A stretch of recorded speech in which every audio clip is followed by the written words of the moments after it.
Good morning, good afternoon, or good evening to some of you. I'd like to welcome you to this event on the contemporary human rights challenges and political challenges in Sudan on behalf of the Program on Law and Society in the Muslim World at Harvard Law School and the Human Rights Program at Harvard Law School. I would like to take this opportunity to thank our co-sponsors, the Harvard Law School Advocates for Human Rights and the Harvard African Law Association. I'd also like to thank our panelists, without whom this event would not have been possible or interesting. I would like to extend a special thanks to Adrienne Fricke, who will moderate today's event and is one of the key people behind the gestation and planning of this event.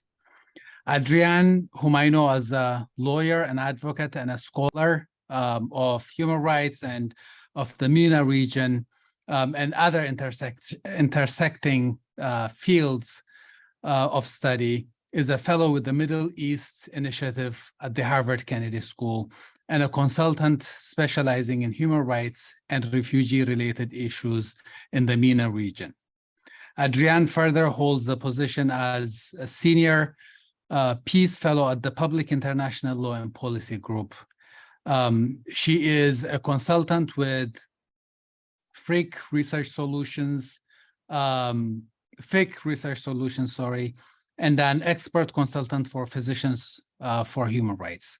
She is the author of the 2020 report titled Chaos and Fire, an analysis of Sudan's June 2019 Khartoum massacre, published by Physicians for Human Rights.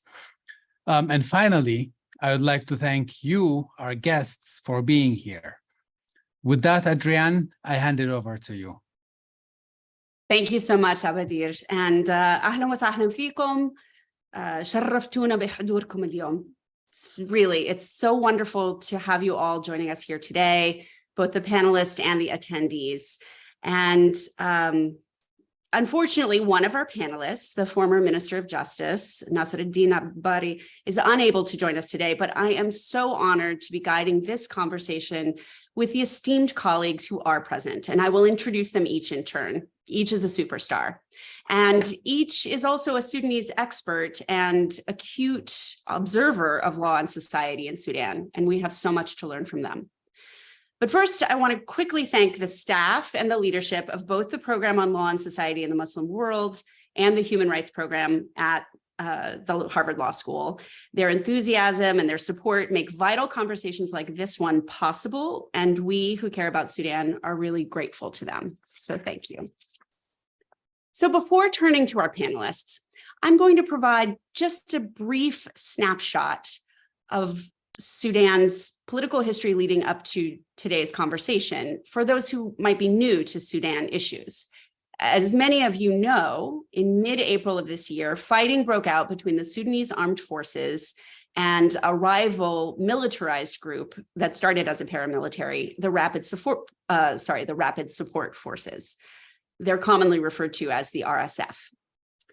Both of these parties to the conflict and their allies have been implicated in atrocity crimes. Although the violence began as clashes between these armed groups because they couldn't agree on power sharing in a hoped-for transitional government, Sudanese civilians have been the ultimate victim. As of last week, the United Nations estimates that 1 out of every 10 Sudanese people has been displaced, and nearly half the population is estimated to require humanitarian assistance.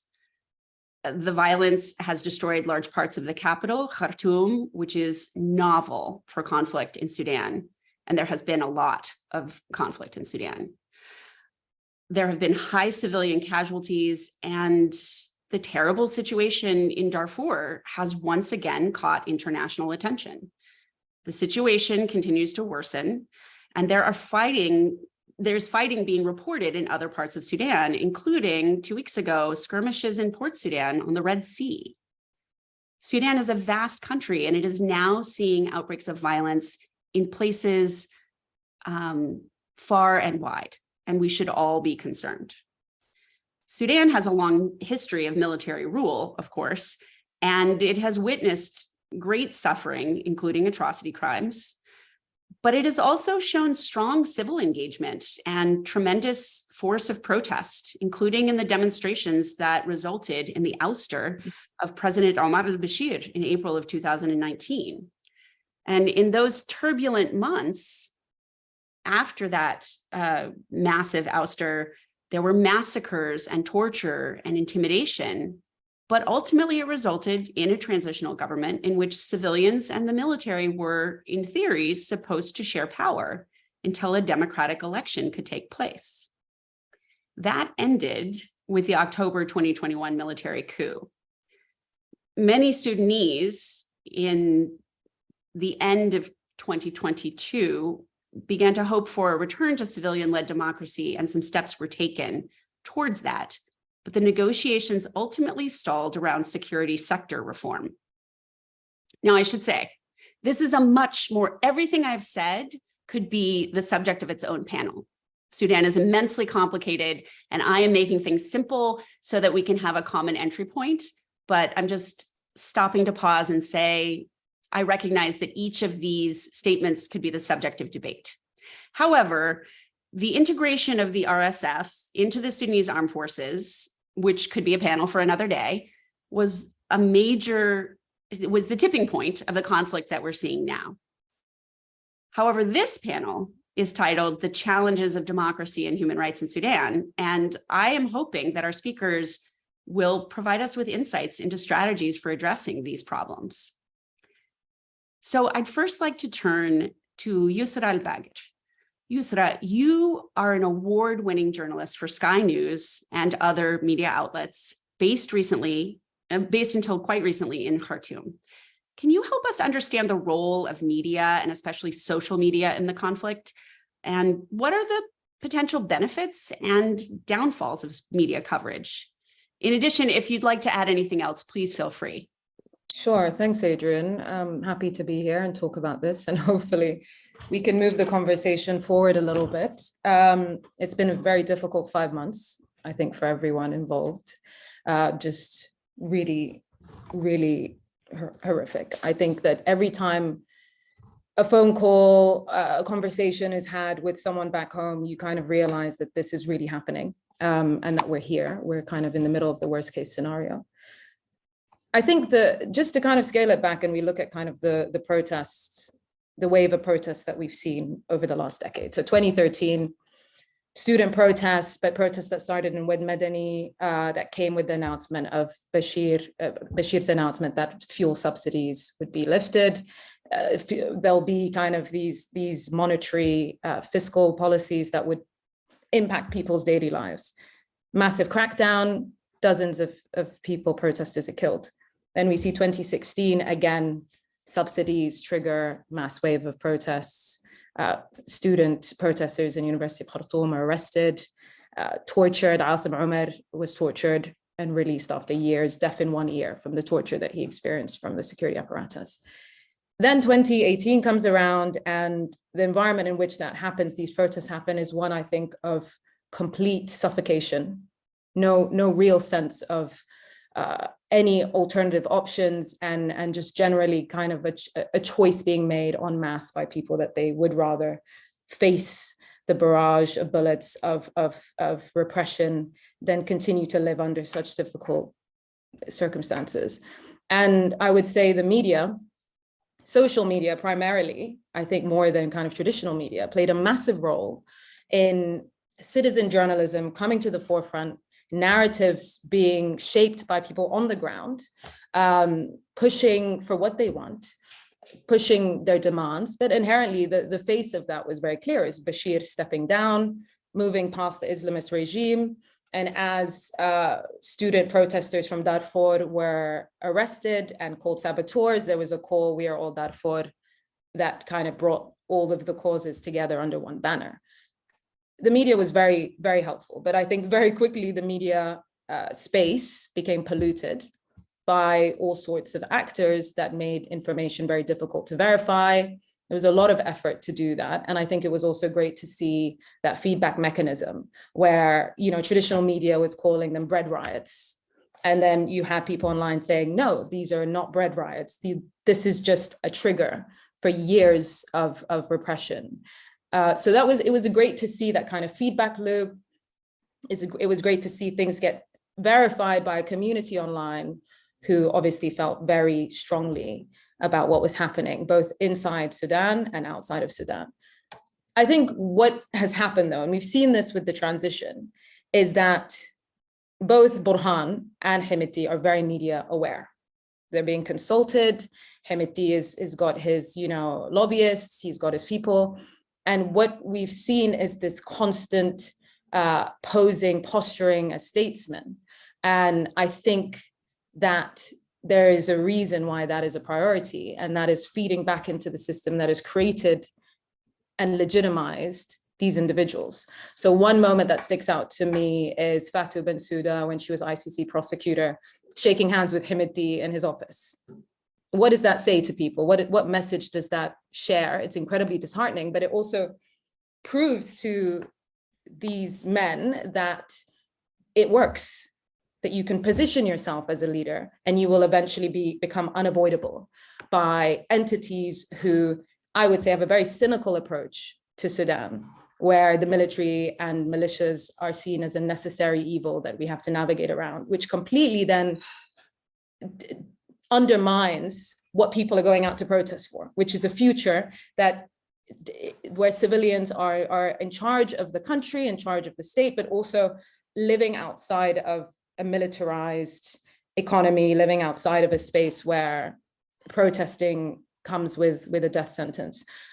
So I think that it's been obviously beneficial, but it's also now being played. And I think that the way that Hemeti and Burhan are playing the media is the same way that they're playing Western entities, the UN, the entities that actually believe them when they say they're willing to negotiate, believe them when they say that they would transition to civilian rule. And I think also more and more, I personally believe the civilian rule element of all of this was always a carrot and stick situation. It didn't ever feel like that was in their plans. And somehow, every time we got close to that deadline where the power was meant to be handed over to civilians, it was either a coup or, as we saw on April 15th, a full-on war. So I think the media is one tool in which they are playing the game in the same way that Bashir used to kind of allow for free press one moment and then in the next moment completely shut it down, or tell cartoonists they can't draw satirical cartoons about the national dialogue, which is completely ironic. I don't think we're seeing anything different here, but I think that what we are seeing is a public forum that is developed, but also now incredibly polarized. It's very strange to kind of see this amnesia that we're having around the military in the public space, where suddenly the military is this, salvation or this liberating force compared to the obvious aggression by the RSF on the ground in Khartoum, in West Darfur. I think, again, it's a tool for both good and evil. And I think that the regulation is important, but we have to be as responsible in the media space as we would be in any political negotiation space.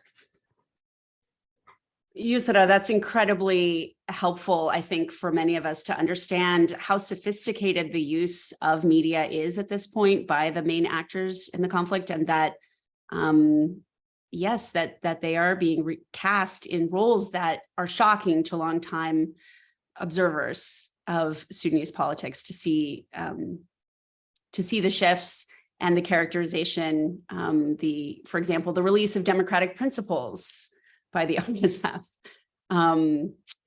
crazy stuff. I'd love to turn to Mutasim Ali, who is, of course, you are an active human rights activist, from an advocate, attorney from Darfur with very deep knowledge of the violations there.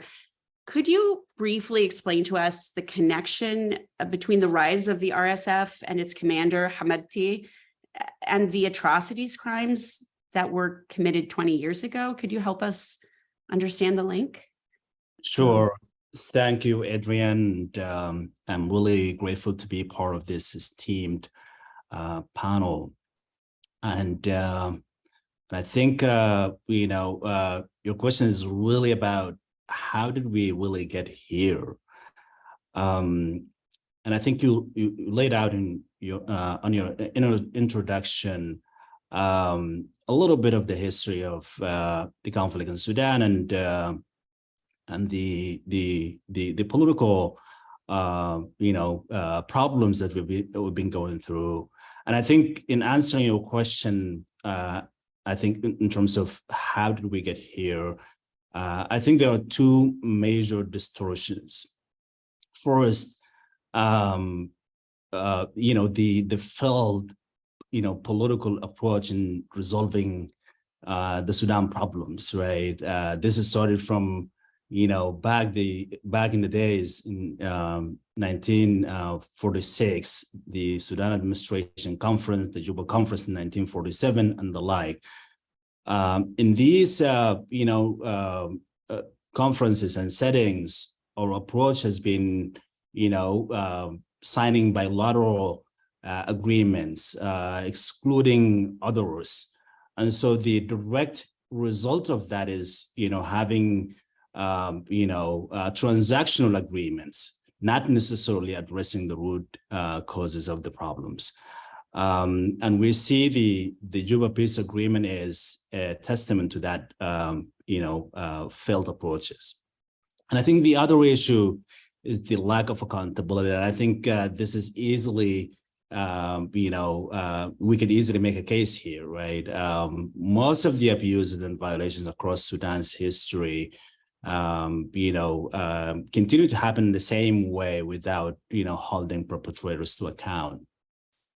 To the rise of the RSF, and again, as law practitioners, we're often taught to look at, facts objectively and, analyze it. But I think, most of the issues that we're speaking about today, affect us directly, right? Our families, our people. And I think this is really a great platform to highlight some of the issues that the people in Sudan and particularly in Darfur are facing. The RSF, I think the first time I heard about the term Janjaweed was back in, early 1990s. I'm not that old, but I remember from that time when my dad and my uncles would sit and talk about Janjaweed. The image that I had at the time was that these are, bandits, they loot and they kill and they commit crimes. And they target people on, on racial grounds, right? If you're non-Arabs, then you're the direct target of these bandits. Hemeti is really a new guy. Before Hemeti, there was a guy named Musa Hilal, who was the real commander of the Janjaweed, who committed serious atrocities. And Musa Hilal is actually on the list of the OFAC for abuses he committed in Darfur. Back in 2003, these militia, the Janjaweed, before they became the RSF, they target the African populations in Darfur, right? They would go village after village. They would, enter houses and asking for people and their ethnic backgrounds, and they kill, right? And they loot, and the pattern of crimes, and this just to also connect with some of the events today. They would first target all the livelihood, sources of the livelihood, right? They target market, warehouses, and hospitals, and schools, and then they shoot civilians and kill them, right? That's really the same tactic, and most importantly, in the context of Darfur, they deny the people's traditional claim to their lands. And today we see that in Khartoum, basically they occupy people's homes. Of course, we speak a lot about the RSF and their crimes, but I think the RSF is really the product of, a deep issue in the in our country, in Sudan, right? The RSF before the RSF, the Sudan government established a bunch of other militias, right? The Al-Marahil in 1985, and we have the Popular Defense Forces in the late 1980s and early 1990s, and then Border Guards in 2003, and now we have the RSF because, and now they became more regular because of the act of the Sudan Parliament in 2017. What really, changed the game here is, and I think the RSF became more powerful during the transitional period. And many would think that the transitional period would somehow curb the influence of the RSF and the Janjaweed and the security sector in general. But unfortunately, they became even more powerful. They gained more wealth and power, right? And I can recall many incidents, and crimes were committed in Darfur during the transitional period. In El Jenin, we have Grinding 1 and 2. Even in Khartoum, we have the June massacre, June 3rd, and we have the massacre in Al Ubaid, July 19th, 2019, and there were a bunch of other incidents. The irony is none of those incidents and perpetrators of those crimes have been held to account, except for 7 individuals, those indicted for the crimes committed during the Al Ubaid massacre in July 2019. Other than that, nobody was held to account. Not only that, but all those who were wanted by the International Criminal Court were not held to account, were not extradited, right? The Bashir and Harun and Hussein, and all of them are free. What this says is that you can commit atrocities and crimes all you want, and you only gain more power and wealth. We see the prevalence of impunity and the lack of accountability sort of strengthen the culture of criminality in the country. And just to quickly conclude here, that I think what is really different, and again, the pattern of crimes in Darfur, now we see this in Khartoum, and because of our failure to respond adequately to what was happening in Darfur back in 20 years ago. And this is a failure of not only the Sudanese, but also national and regional communities.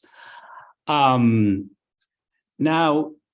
I think the major, mistake was made during the transitional period was the withdrawal of the United Nations Africa Mission in Darfur. The transitional government did not offer any alternatives to the protection of civilians, following the withdrawal of the UNAMID. And I think that's not only the failure of the transitional government, but also the international community. Not to say that the United Nations Africa Mission in Darfur's mission was to protect the civilians at the time, but their presence was very important. If they were in Darfur today, we could argue that they should, their mission should be extended, and they should be mandated with additional powers to protect the civilians. Finally, I think what is really horrible in the recent war, April 15th, is that perpetrators commit their crimes live on Facebook, on TikTok, and all the social media platforms, and for everybody to see, right? And I think there are 2 main reasons why they do this. Number one, of course, they fear no accountability, right? But I think the major point here is that it is part of humiliation and degradation, right? They want to show that they can do this without being held to account and humiliate the victims and their families. 3 general observations at the end to conclude my points.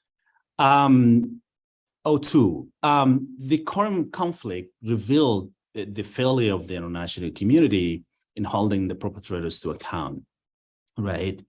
And I think, it only revealed the failure of the international institution in responding to Sudan-like situations, right? Now we're not only speaking of holding perpetrators to account, but the international community and international institution failed even to prevent, these crimes from happening in the first place.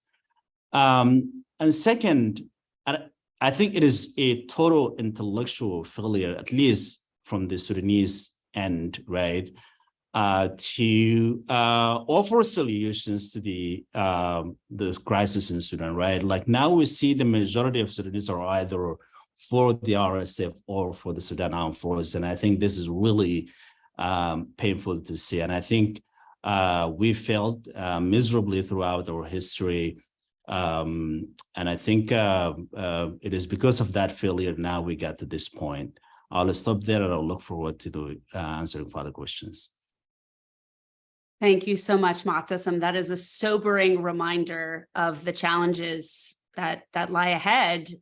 And perhaps I can ask Kholood Khair, you are a prominent political analyst and have long been based in Khartoum until recently. Women make up half the population of Sudan, and they were central to demonstrations that toppled al-Bashir and established, a movement towards a more representative government. They're still very angry and they're still very present. We know that the median age in Sudan is 18.9 years. It's a very young population. What are the issues that are going to drive women and young people in Sudan? And what role does this incredibly important demographic have to play in a future democracy in Sudan? I know this is I'm giving you the impossible questions, Kholood, but I know we will learn from all of your insights. Over to you. Thanks, Adrienne. I think at the outset, I should say, though I'm a woman and present pretty young, I'm not in any way speaking for young people or women. But I think from an objective perspective, as a political analyst, it's quite clear that even though women make up, as you say, 50% of the population, and actually more than 50% of the people who came out against Bashir, and young people make up around 70% of the population, they have been massively excluded since the toppling of Bashir. And there is a sense that once they did the hard graft of, maintaining a revolution for about 6 months, maintaining the sit-in, paying the cost of that political action, peaceful, nonviolent democratic action with their lives, with their bodies, they were cast aside by the elites that always commandeer the processes once there's a political position to be had. And I think that's the sort of the difference that we see between what by and large young people have been calling for and what the political elites have been calling for. Young people don't want positions in power. They want transformation. They want things to change. Conversely, political elites want to maintain things as much as possible, but just make enough changes, not just to allay the public, but also make enough changes so that they're still familiar with the context that they're dealing with. Oftentimes, elites just sort of slot into pre-existing positions and conditions and rarely want to fully transform them. If they did that, they might find themselves unable to grapple with a new context. And I think we saw that very clearly. The transitional government, the civilian entities within this transitional government were somewhat quite conservative in what they were pushing for in terms of the kind of transformational changes that people had, gone out to the streets for. What I think was a very lost opportunity in terms of catering to, young people and women's needs and what they've been asking for was that the groundswell of support that the 2018-2019 revolution had was broader and larger than any of Sudan's previous transitions and previous revolutions. So 1964, 1985, overwhelmingly in urban areas, overwhelmingly led by men themselves, relatively privileged, perhaps students, perhaps not that all students are privileged, of course, but people who had certain positions and could look forward to certain careers. 2018, 2019 was very different. You didn't see the well-heeled only coming out against Bashir. You saw actually, by and large, people who had not, were not in a sort of a comfortable socioeconomic position, were not in a comfortable economic position, because by that time, the effects of Bashir's fiscal policies since the secession of South Sudan had been so acute that they'd been felt by these people the most. But it wasn't just economic, as Yousra had said. There was a call for changes, particularly from women who didn't want to be subject to quite arbitrarily implemented public order laws, and the laws that which were indeed then stricken by the transitional government, but some laws still remain. For example, some of the laws around custody of children, divorce, marriage, and inheritance, they were left in place. And those really are some of the laws that really, sort of repressed women before this war began. Since the war, of course, we have seen those issues, the sort of patriarchal structures much more maximized in their abilities to sort of wreak havoc on women and women's lives and women's bodies. We have heard, of course, and there have been greatly documented instances of, sexual violence against women, conflict related sexual violence. And we've heard, really grim stories of what women have been through, particularly in Darfur. Just recently I was speaking to a human rights advocate and lawyer who told me that 89 young women, teenagers, who had crossed the border into Chad had been found to be pregnant as a result of the sexual violence they endured in Darfur.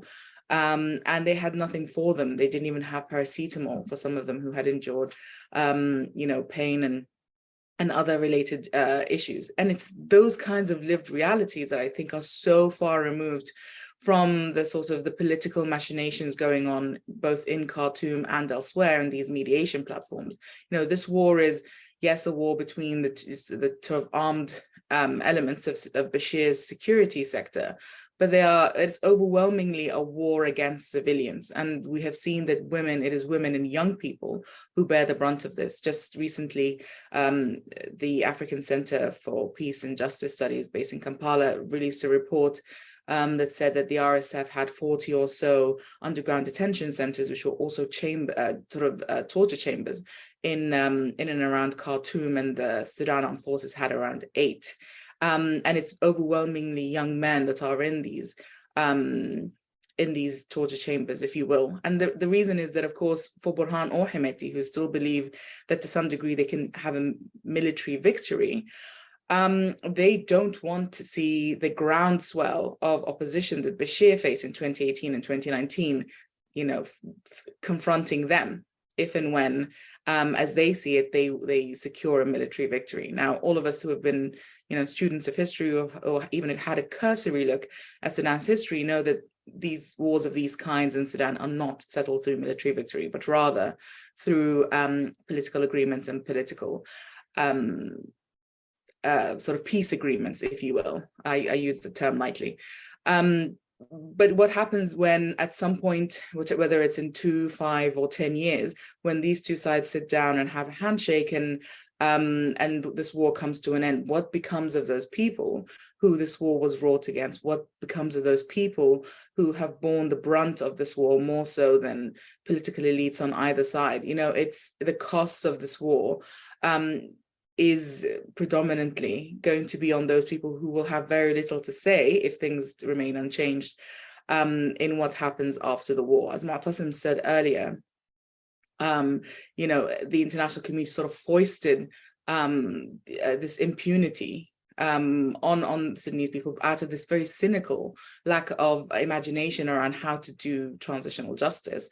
But I think it's worse than that, actually. It's, the Sudanese public were in some ways forced through the international community to not just sort of grant some levels of impunity to some of these people, but also to get into government with them, to somehow, put aside all of what we know that they can do, all of the lies that they have spilled and continue to spew, and entrust them to ensure that the needs of young people, of women, of marginalized people, of people from sort of poor socioeconomic backgrounds, etc., are somehow guaranteed, when we know it's not in their interest to do so. So what we have to think about now that we know, how badly things can go for everyone in the country, not just those in the peripheries, we have to really rethink some of these patriarchal structures that we have in the country, some of these sort of ethnic supremacy-based structures that we have in the country that are also embedded in political as well as economic transactions. We have to rethink how we conceive of power, who has it and who doesn't. It's, I think, really important to remember in all of this that in all of the rebel movements against Bashir, for example, and all the wars that we have seen, it has never been armed groups or armed actors that have unseated dictators. It has always been non-violent civic action that has done so, and non-violent peaceful protesters that have done so. And so when we're looking at transformation, regardless of what one side tells us, whether it's SAF or the RSF, neither of them are either willing or able to bring in the kind of transformational changes that people have been calling for. And so it's a non-starter. What we have to really invest in, even now, is these civic groups and these civic movements that are actually in a position to do so, and hopefully in future not to undercut them or undermine them. Thank you so much, Kholood. This is an incredibly important point. And in fact, the fact that that we have a smaller panel means that I can turn to each of you and ask you just that question: what is the best path forward for civilians to come together in, if you have more than 3 people in a room, you're going to have a disagreement. And that's in any country. That's in the United States, that's in France, that's in Sudan. But civilians from very different areas and political ideologies will have to work together to build what I think you've correctly identified as the key to democracy and human rights in Sudan. So I'd love to hear from each of you, and I apologize for springing this on you, but I'd love to hear, you are the watchers, you are living this day in and day out, and I think it's really critical to understand from you how best you think civilians can come together and what that might look like. I think we would all benefit from that. Kholood, would you like to start, or shall I give you a rest? No, it's okay. I think first and foremost, it does come back to the issue of impunity, which is that previously in all agreements, peace agreements or political agreements, justice has always been sort of relegated to a future that has never come. Whereas I think it needs to be central to the political discussions and the political agreements that are happening now. Without justice, it's very clear we would only be pausing the fighting and not ending the war. And I think we need to disaggregate between those things in terms of looking at the tools that might help us to achieve those things. Secondly, when it comes to the type of political change that we need to see, it's quite obvious that we cannot continue to rely on these sort of elite pacts, because invariably elites of every description will choose the strongest military actor that they conceive will sort of address and make and materialize their interests. Quite clearly, that is continuing to get us into this, into these messes, and it's the confrontations between these elites that's often standing in the way. It's not necessarily the differences of opinion of broader groups of people.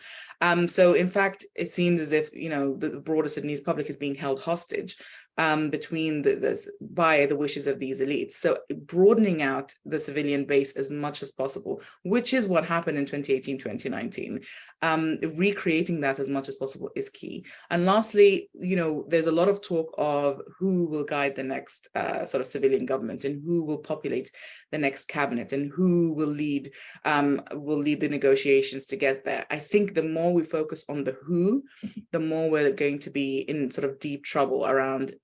Invariably, someone's going to have an issue with who that personage and what they represent. We need to be much more focused on creating a what and creating a how. That is a process that is built upon a common minimum civilian agenda that is able to then go into a process to build trust, because there's a distinct and acute lack of trust within civic forces at the moment, and build trust on less political issues, for example, humanitarian engagement, and through a process build that up to consider more political issues like transitional justice, etc. That's the only way I think we're going to be able to give civic forces the time to build trust necessary to move on to the difficult issues. Thank you so much. Yousra, Mutasim, do you have anything you'd like to add before we turn to some questions? Sure, I'll just add to that very detailed and spot on answer that Kholood just gave, that I think we need to look at mediation mechanisms that take into account local dynamics. I think what we saw with the UN mediation was a complete failure to understand either party and understand what they meant when they were proposing their timelines 10 years versus 2 years, which translated to a lot of people within the Sudanese context as now or never. That was completely fell on deaf ears and led to an explosive stalemate. So I think just kind of grassroots mediation efforts that incorporate the resistance committees in a way that is not condescending. I think we found the resistance committees to be completely either dismissed or used, where you see the FFC kind of call for protest as a political tool, and endangering the lives of young people who do take to the streets and do heed those calls without actually having the courage to ask for the things that they need and require to move forward, like transitional justice, as Kholood mentioned, justice period, actually. So I think we need to kind of perfect our mediation mechanisms, especially in Darfur, and try and understand how we can move forward on a kind of community level, and then that translate into political negotiation mediation that's effective and long-lasting. Thank you so much. Mutasim? Sure. I just want to emphasize on the importance of participation in any political process.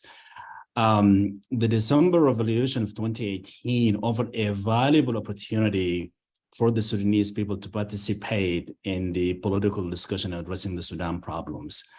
It was an opportunity to reverse the course of history from 1972 Addis Ababa Agreement to the Comprehensive Peace Agreement in 2005. All these agreements were all bilateral.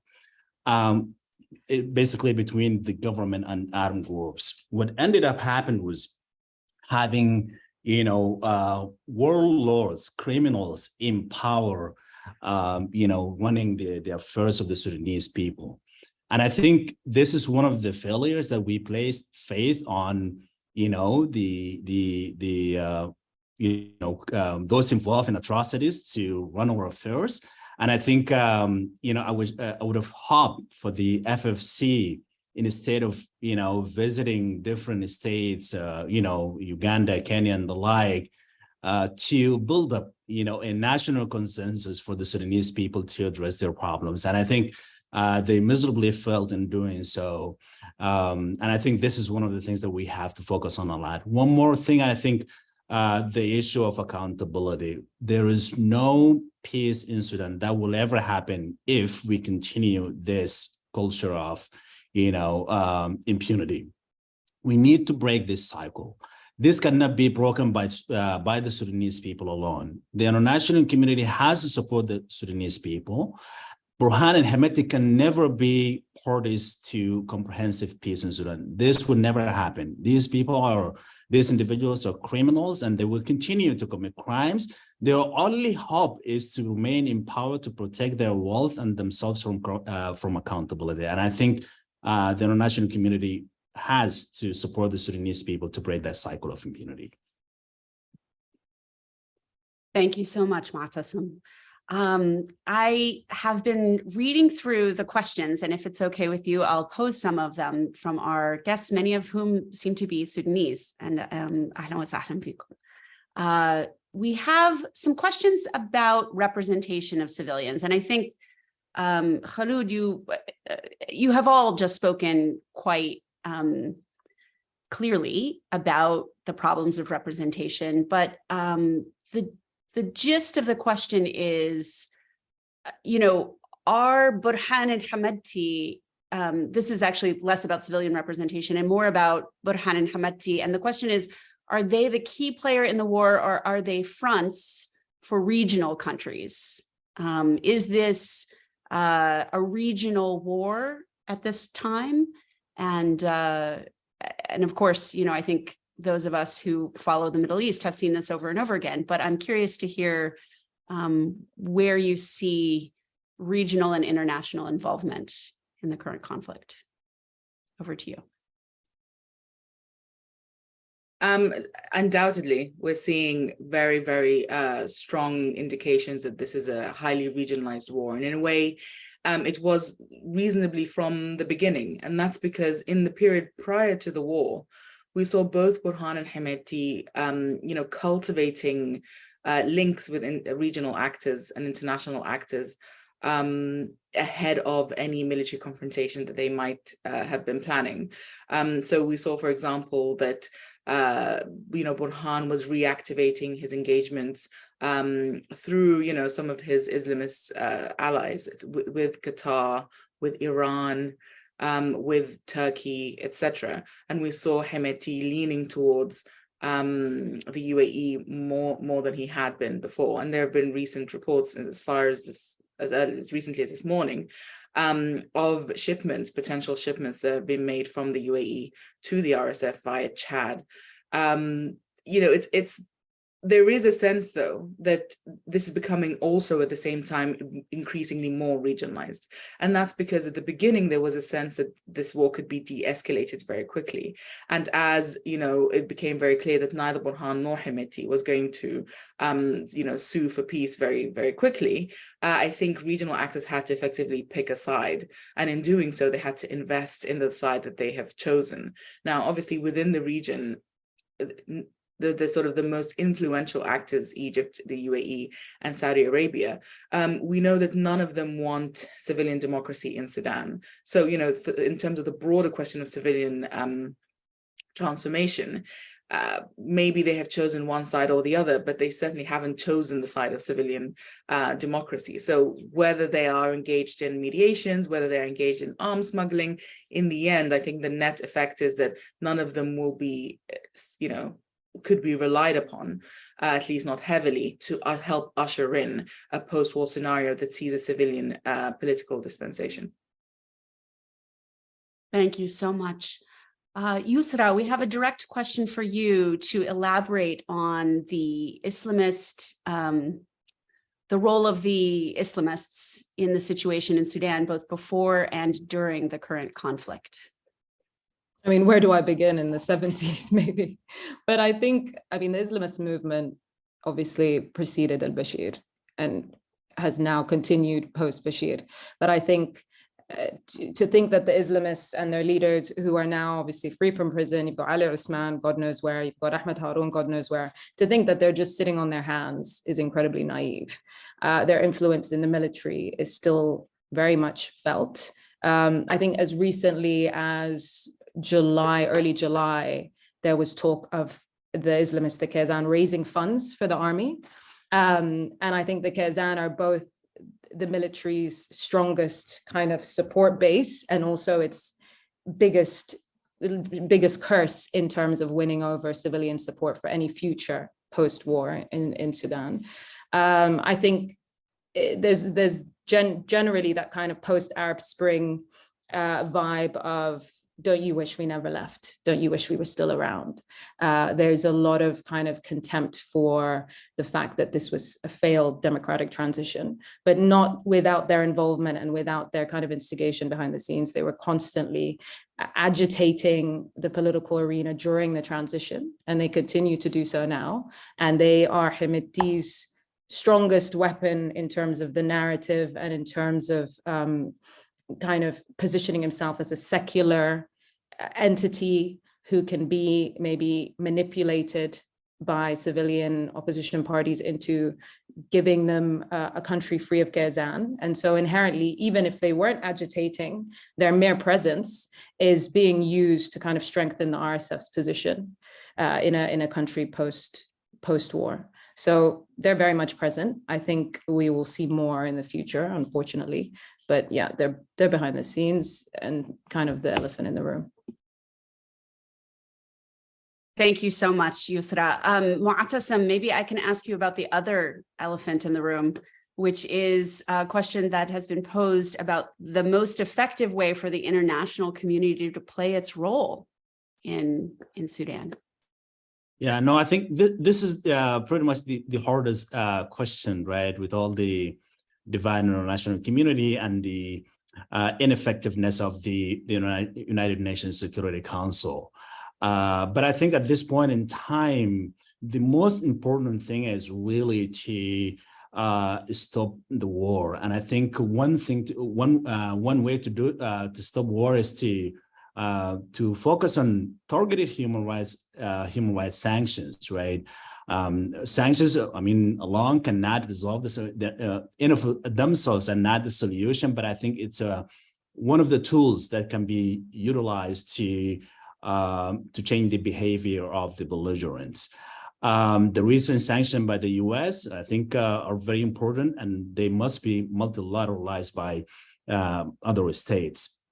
Additionally, I think sanctions on individuals, on whether in the RSF or SAF or their entities, not enough. I think they need to extend sanctions to their allies, regional actors who are supporting them with all the means to continue the war in Sudan. And I think the other thing that I would suggest is the reinforce the role of the International Criminal Court to continue their investigations on international crimes committed in Darfur. But I also think that there are other crimes that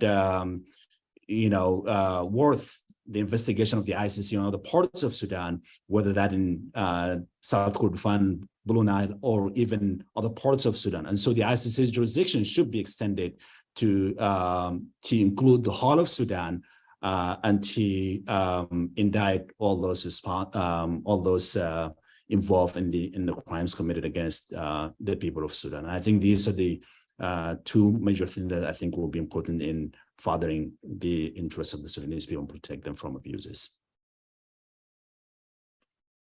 Thank you so much. I have a question that is general that any panelist can answer, but I think you will all have something important to say. The question is, why are there so many civilian platforms for the Sudanese crisis and all of them are not doing so well?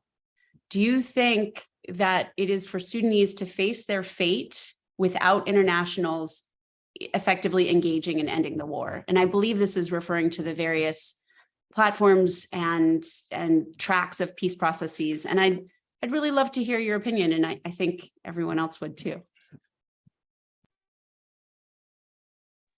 Shall we go Kholood, Yousra, Mutasim, following our pattern?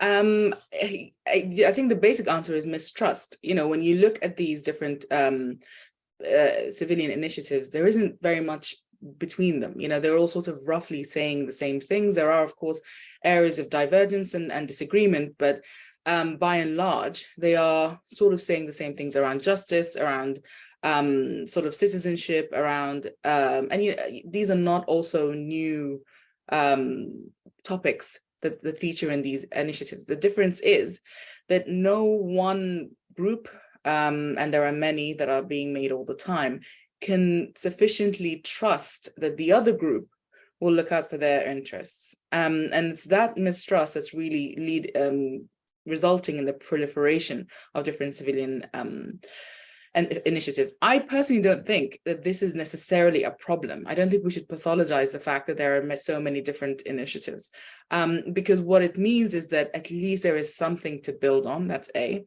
And B, it means we're seeing a level of civic action that oftentimes is diminished by war. I think what needs to happen is, rather than focusing on, my God, there are so many of them, how do you engage with them, is thinking about how to construct a process that can bring them in and the people that they represent to create a broader constituency on shared minimum agenda items. Unfortunately, the timeframes of the mediations, most times at breakneck speed, often favor those who are ready. Oftentimes that is military actors who have, or armed actors that have representatives who are ready to engage in mediations. The civilians don't have actors who are ready to engage in mediations, but they might be able to come up with, the sort of shared minimum agenda, and then to get people to represent them at different mediation platforms. The fact that we're not there yet, to me, means that every mediation platform currently taking place and taking shape is not worth engaging in. Jeddah does not engage any civilian actors. The Cairo's neighboring countries initiatives similarly, the AU and IGAD have been so embroiled in their own issues related to their structures and how politicized they are, that they've been unable to come up with the kind of civilian platform that could credibly house all of these initiatives and allow them to come up with this minimum civilian agenda. So I think we need to, this war is not going to end anytime soon. I think that's critical and that's very clear.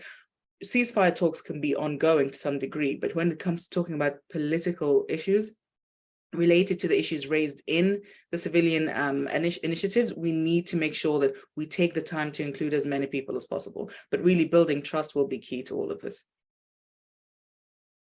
Thanks. Yousra, you want to add your 2 cents?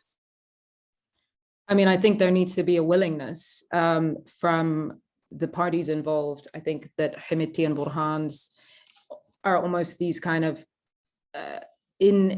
unavoidable hurdles to any peace process, and consistently are deemed as the only gateway by international efforts, that they have to kind of be placated and spoken to and have them sit down at a table when they are actually, again, unwilling to provide those pathways because they are not in their interest. So I don't think realistically any civilian movement can move forward if these 2 men, and I will say the entities behind them, don't cede the space and allow for that to happen. And so any future that actually incorporates them into some hybrid civilian military transit is destined to fail. And I think it's a complete disservice to the people working hard to try and create these initiatives or some sort of pathway, and keep being told that these men have to be in the room. Yeah. I'll just jump in here for a minute. And I think I agree that the major issue here is really the mistrust among the parties. But I think in terms of moving forward, I really believe that I think number 1 priority is stopping the war. For a political process, however, I think there is a dire need to engage all the Sudanese in the political process. That includes refugees and displaced persons. Refugees and displaced persons cannot participate in the political process under the current circumstances because they are displaced, they're trapped, and there is no way that they can meaningfully engage in any political process. But excluding them will yet again result in another solution such as the Juba Peace Agreement. And I think we should not make that mistake again. The Sudanese people have already paid the price. The destruction is already, done. The damage is already there. And I think now we need to resolve our issues once and for all by having a comprehensive and full participation of the Sudanese people in any political process. Absolutely. Well, this has been an incredible conversation, and my apologies to those who posted questions that we were not able to address, but I think on this subject, we could speak for hours and still have more questions. And I'm so grateful to our panelists who've provided really crystalline insights into the conflict, and I hope have helped people understand a little bit more. I know I feel a little bit smarter about Sudan after talking to you than I was an hour ago. And I really thank you so much for joining us, and thanks to all of our attendees for showing up and contributing to this important discussion. I should note that this recording of this webinar will be posted on the Human Rights Program website at Harvard Law School. And I thank you all so much for joining us.